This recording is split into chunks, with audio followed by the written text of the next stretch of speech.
In this video, I'll be sharing with you a simple tutorial on how to cut this stylish bralette underburst backless playsuit. So if this is something you like, kindly hit on the subscribe button, give this video a thumbs up. So let's dive right into today's video. So to start, I'll be drafting this pattern in two sections, the upper part and the lower part of this jumpsuit or playsuit rather. So I'll mark the shoulder to bust, under bust and waistline. I'll go ahead to mark the shoulder divided by 2 at this point, and I'll come down by 1 inch for the shoulder slant. After marking that, I'm going to place my ruler and I'll connect this all the way to the shoulder of my pattern at the center. I'll find the chest line, which is your bust circumference divided by 6 plus 1.5 inches, and I'll draw out a straight line. So after marking this, I'll place back my tape and mark my shoulder divided by 2. I'm going to draw a straight line connecting all the way up, and I'm going to place my ruler to divide what I have here into 2 and come out by ½ inch. I'll place my tape and I'll mark my bust round circumference divided by 4.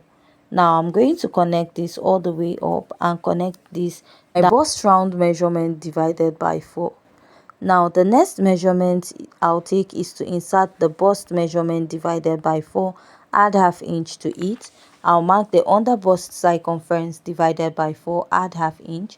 Mark the waist round measurement divided by 4 and I'll add ½ inch to it.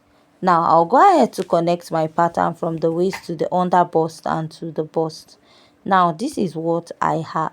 Let's alter this measurement. I'll go ahead to come up by 1.5 inches here, which I'll connect all the way to the under bust of my pattern. Now to give it this slopey look at the side, I'll come up by ½ inch. After marking that, I'll go ahead to use my marker to outline. The next step I'm going to take is to measure about 3.5 inches towards this part, and I'll come down by -3.5 inches, right? But I went up by ½ inch from there, making it -3 inches from my shoulder, and I'll connect this towards the side. Then I'll now connect the rest of this pattern towards the center part of my pattern.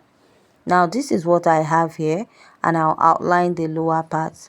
Now you're going to add like a strap which will extend all the way to the back of your dress or the neckline of your dress. What I'll do is to attach another pattern, a little pattern, to indicate that we are going to have like a little strap at that point.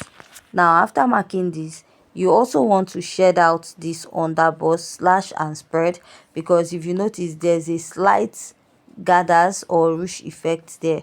So you're going to cut this open and you're going to also slash it up when you're cutting out or transferring your pattern to fabric. So after I'm done marking this, I'll go ahead to slash this open and cut this part out. So now I'll add an extension by the side because the back pattern of this dress is backless and it's extended all the way from the front to the back. Now let's go ahead to mark out the trouser. Place your tape at your waist and mark the length of the lower part of your short, right where you want it to stop. So I placed my tape at my waist, which is 17 inches, and I marked about 32 inches. 32 inches includes the little folding allowance and adding at the lower part of this pattern. Now mark your front crotch extension. To get this is your hip circumference divided by 16. Let's say if your hip is 40, if you divide it by 16, you have 2.5 inches. So I'll just go ahead and mark out, right? So you don't just use a particular measurement, you actually have to calculate to get this part of your pattern.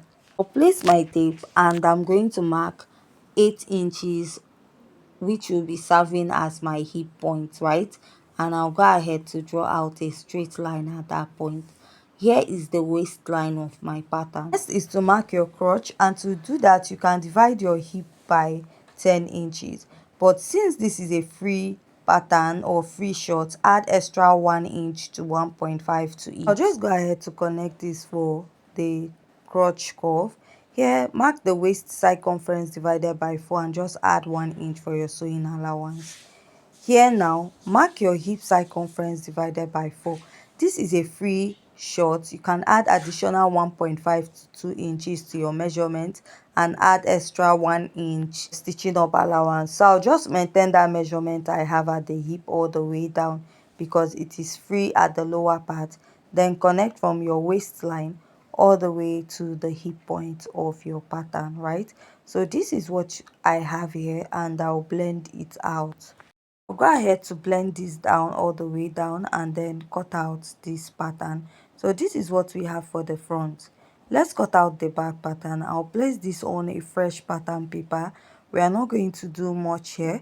All I'm going to do is to add 2 inches to the front, which is for the crotch extension for the back pattern, and I'll go ahead to draw out a straight line.